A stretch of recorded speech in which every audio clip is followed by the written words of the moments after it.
Barnier excitedly tells EU ambassadors Boris Johnson has backtracked on fishing demands.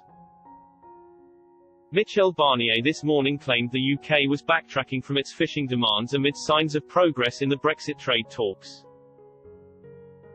Raising hopes of a future relationship pact, the Brussels diplomat told EU 27 ambassadors that progress had been made by both sides over the weekend on the so-called level playing field.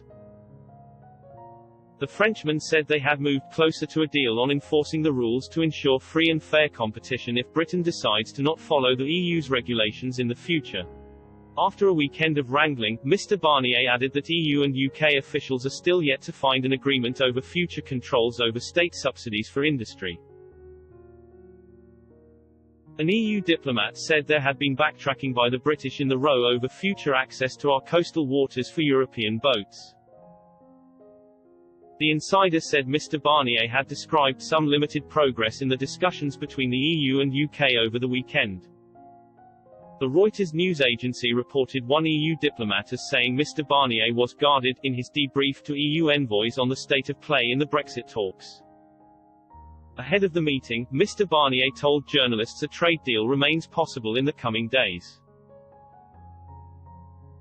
He said, "We've only been negotiating for 9 months, we've needed at least 5 years for all the previous agreements, we are going to give every chance to this agreement, which is still possible.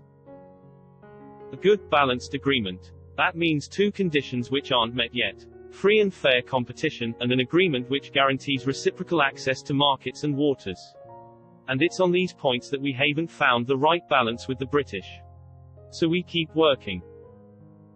UK Brexit envoy Lord Frost and Mr. Barnier are due to meet again later this morning.